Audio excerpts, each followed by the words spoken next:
Effect ತುಮಕೂರಿನಲ್ಲಿ ಹೋಟೆಲ್ಗಳು ಬಂದ್. ಸಿಲಿಂಡರ್ ಸಿಗದ ಕಾರಣ ಫುಡ್ ಕೋರ್ಟ್ಗಳಿಗೆ ಬಿತ್ತು ಬೀಗ.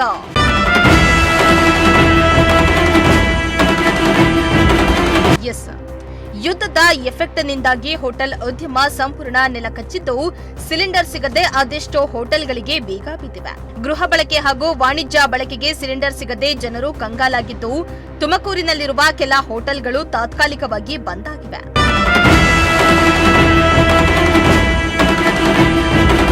ಹೌದು, ತುಮಕೂರು ನಗರದ ಅಮಾನಿಕೆರೆ ಫುಡ್ ಕೋರ್ಟ್ ಹಾಗೂ ಕೋತಿತೋಪು ಫುಡ್ ಕೋರ್ಟ್ನ ಹೋಟೆಲ್ಗಳು ಸಿಲಿಂಡರ್ ಸಿಗದ ಕಾರಣ ಬಂದ್ ಆಗಿವೆ. ಸದಾ ಜನರಿಂದ ತುಂಬಿ ತುಳುಕ್ತಾ ಇದ್ದ ಫುಡ್ ಕೋರ್ಟ್ಗಳು ಬಂದ್ ಆಗಿದ್ದು, ಗ್ರಾಹಕರು ಕಂಗಾಲಾಗುವಂತೆ ಮಾಡಿದೆ. ತುಮಕೂರಿನಲ್ಲಿ ವಾಣಿಜ್ಯ ಸಿಲಿಂಡರ್ ಇಲ್ಲದ ಕಾರಣ ತುಂಬಾ ತೊಂದರೆಯಾಗಿದೆ. ಇದರಿಂದ ಅದೆಷ್ಟೋ ಹೋಟೆಲ್ಗಳು ಬಂದ್ ಆಗಿವೆ. ನಗರದಲ್ಲಿ ವಾಣಿಜ್ಯ ಸಿಲಿಂಡರ್ ಸಿಗ್ತಾ ಇಲ್ಲ. ಇದರಿಂದ ಹೋಟೆಲ್ ಉದ್ಯಮಗಳಿಗೆ ತುಂಬಾ ತೊಂದರೆ ಆಗ್ತಾ ಇದೆ. ಸರ್ಕಾರ ತೊಂದರೆಯನ್ನ ಬಗೆಹರಿಸೋದನ್ನ ಬಿಟ್ಟು ಮಿಕ್ಕೆಲ್ಲ ಕೆಲಸವನ್ನ ಮಾಡ್ತಾ ಇದೆ. ರಾಜಕಾರಣಿಗಳಿಗೆ, ಅಧಿಕಾರಿಗಳಿಗೆ ಕರೆ ಮಾಡಿದ ತಕ್ಷಣ ಸಿಲಿಂಡರ್ ಸಿಗುತ್ತೆ. ಆದ್ರೆ ಇಲ್ಲಿ ತೊಂದರೆ ಆಗ್ತಾ ಇರುವುದು ಸಾಮಾನ್ಯ ಜನರಿಗೆ ಎಂದು ಸರ್ಕಾರದ ವಿರುದ್ಧ ಹೋಟೆಲ್ ಮಾಲೀಕರು ಆಕ್ರೋಶವನ್ನ ಹೊರಹಾಕಿದ್ರು. ಈಗ ನಾವು ತುಮಕೂರಲ್ಲಿ ನಮ್ಮದೇ ಆದ ಒಂದು ಜಗನ್ನಾಥ ಮೆಸ್ ಅಂತ ಇದೆ, ರಾಯನ್ ಕೆಫೆ ಅಂತ ಇದೆ.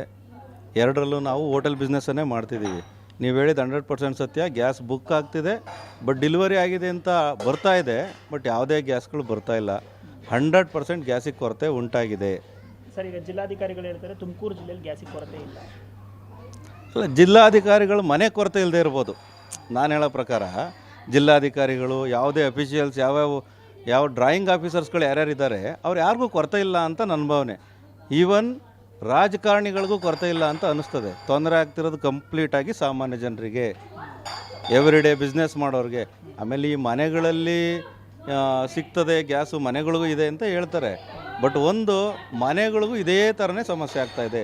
ಬುಕ್ಕಿಂಗ್ ಆಗುತ್ತೆ, ಡೆಲಿವರಿ ಅಂತ ಮೆಸೇಜ್ ಬರುತ್ತೆ, ಯಾವುದೇ ಗ್ಯಾಸ್ಗಳು ಸಿಗ್ತಿಲ್ಲ. ಇದರಿಂದ 100% ತೊಂದರೆ ಅಂತೂ ಆಗ್ತಾಯಿದೆ. ಇವಾಗ ಈ ಗ್ಯಾಸಿನ ವಿಚಾರವಾಗಿ, ಗ್ಯಾಸಿಗೆ ಸಂಬಂಧಪಟ್ಟಂತೆ ಯಾವ ಸರ್ಕಾರ ಇದನ್ನು ಮಾತಾಡಿದೆ? ರಾಜ್ಯ ಸರ್ಕಾರನ, ಕೇಂದ್ರ ಸರ್ಕಾರನ? ಅಂದರೆ ಇದರ ಸಂಪೂರ್ಣ ಜವಾಬ್ದಾರಿ ಗ್ಯಾಸಿನ ವಿಚಾರದಲ್ಲಿ ಕೇಂದ್ರ ಸರ್ಕಾರನೇ ಹೊಣೆಗಾರಿಕೆ ಅಲ್ವಾ? ಕೇಂದ್ರ ಸರ್ಕಾರದಕ್ಕೆ ನಮ್ಮ ಕರ್ನಾಟಕ ರಾಜ್ಯದಲ್ಲಿ ಎಲ್ಲ ಜಿಲ್ಲೆಗಳಿಂದ ಪ್ರತಿನಿಧಿಸತಕ್ಕಂತಹ ಸುಮಾರು ಜನ MP ಗಳಿದ್ದಾರೆ.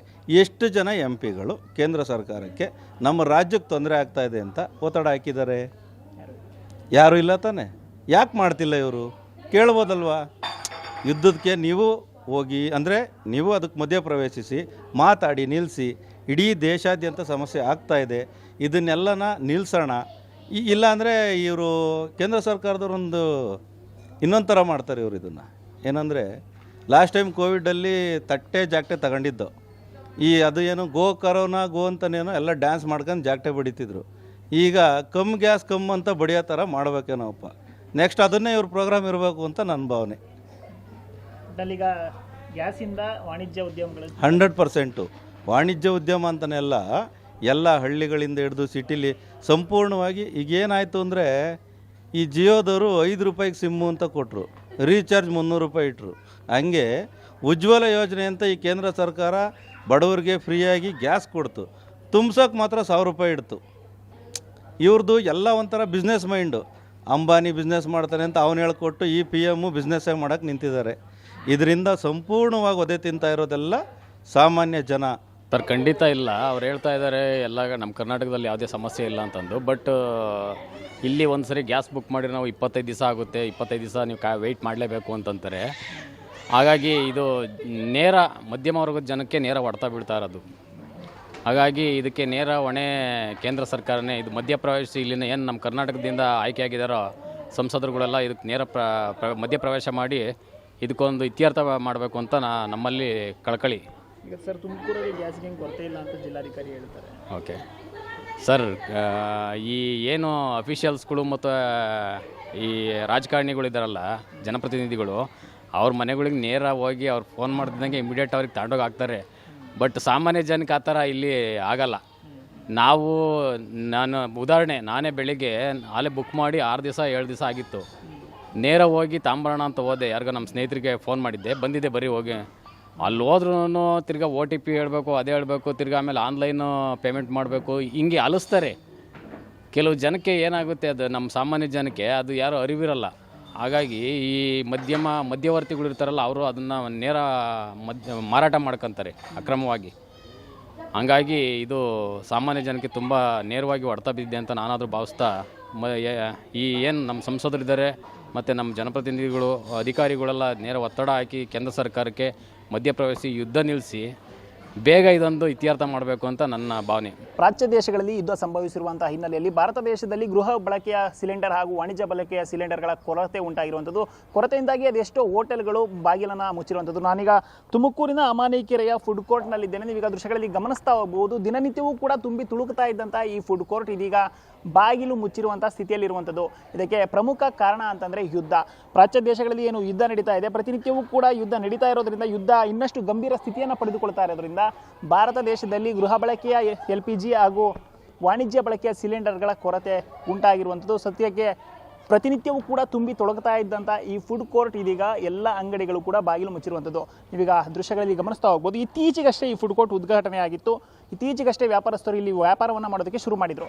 ಆದರೆ ಪ್ರಾಚ್ಯ ದೇಶಗಳಲ್ಲಿ ಯುದ್ಧ ಸಂಭವಿಸಿರುವಂಥ ಹಿನ್ನೆಲೆಯಲ್ಲಿ ಎಲ್ಲ ಫುಡ್ ಕೋರ್ಟ್ನ ಅಂಗಡಿಗಳು ಕೂಡ ಬಾಗಿಲು ಮುಚ್ಚಿರುವಂಥದ್ದು. ಕೆಲವೊಂದಿಷ್ಟು ಅಂಗಡಿಗಳು ಮಾತ್ರ ತೆಗೆದಿರುವಂಥದ್ದು ನೀವೀಗ ದೃಶ್ಯಗಳಲ್ಲಿ ಗಮನಿಸ್ತಾ ಹೋಗ್ತಿದ್ದೀರಿ. ಇವರು ಸ್ಟಾಕ್ ಇದ್ದಂತಹ ವಾಣಿಜ್ಯ ಸಿಲಿಂಡರ್ಗಳನ್ನು ಬಳಸಿ ಇದೀಗ ಅಡುಗೆಯನ್ನು ಮಾಡ್ತಾ ಇದ್ದಾರೆ. ಆದರೆ ಯಾರೆಲ್ಲ ಸ್ಟಾಕ್ ಇರಲಿಲ್ಲ ಅವರೆಲ್ಲರೂ ಕೂಡ ತುಂಬ ಸಂಕಷ್ಟದಲ್ಲಿರುವಂಥದ್ದು. ಈಗಾಗಲೇ ತುಮಕೂರಿನಲ್ಲಿ ಅದೆಷ್ಟೋ ಹೋಟೆಲ್ಗಳು ಸಿಲಿಂಡರ್ ಸಿಗದೆ, ಸಿಲಿಂಡರ್ ಅಭಾವದಿಂದ ಹೋಟೆಲ್ಗಳನ್ನು ಮುಚ್ಚಿರುವಂಥದ್ದು.